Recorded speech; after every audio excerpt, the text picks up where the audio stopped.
নরেন্দ্র মোদীকে যেদিন ভারতের সংগ্রামী জনতা বিতাড়িত করবে, সেদিন বাংলাদেশের আয়না ঘরে নরেন্দ্র মোদীকে আমরা আশ্রয় দেব। স্বৈরতন্ত্রের মদত দিয়েছে ওই সীমান্তের ওই পারের নরেন্দ্র মোদী। আঘাত কিংবা নির্যাতনের দাগ আছে, আমাদের প্রত্যেকের হাতে হাত করার দাগ আছে, আমাদের প্রত্যেকের হৃদয়ে সংগ্রামের এক শপথ আছে, আমাদের প্রত্যেকের হৃদয়ে আবু সাইদ মুগ্ধের স্বপ্নের একটা বীজ আমাদের হৃদয়ে আমরা সবাই ধারণ করি। সেই শপথ থেকে আমি আজকে একটা অনুরোধ রাখতে চাই।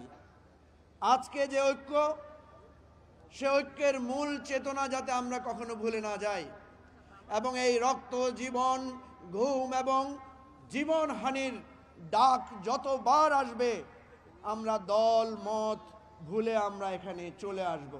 আমাদেরকে যেখানে মানুষের মুক্তির জন্য, মানুষের ফ্যাসিবাদের নির্মূল করার ডাক যতবার আসবে ততবার আমরা আমাদের রক্তের ডাকে ফিরে আসব।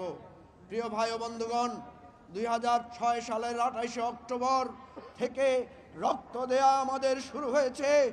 2024 সালে যখন আমরা গ্রেফতার হয়েছিলাম, আমরা জানি না আর কখনো আমরা আলোর মুখ দেখব কিনা, আমরা জানতাম না আর কোনোদিন সন্তানের ডাক শুনবো কিনা, কিন্তু আমাদের ভাইয়েরা, সন্তানেরা জীবন দিয়ে বাংলাদেশ আমাদের হাতে তুলে দিয়েছে।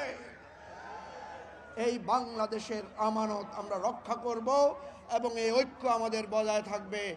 আমি সর্বশেষ একটা কথা বলতে চাই, এই যত গুণ খুন হয়েছে শেখ হাসিনার নির্দেশ এবং তার তাবেদারদের দ্বারা হয়েছে।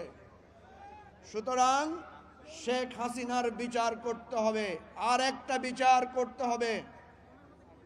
বাংলাদেশে যদি আর একটা আয়নাঘর বানাতে হয়, একটা আয়নাঘর আমরা বানাতে চাই। এই সকল গুম খুন স্বৈরতন্ত্রের মদত দিয়েছে ওই সীমান্তের ওই পারের নরেন্দ্র মোদী। নরেন্দ্র মোদীকেও হাসিনা এবং বাশার আল আসাদের ভাগ্য বরণ করতে হবে।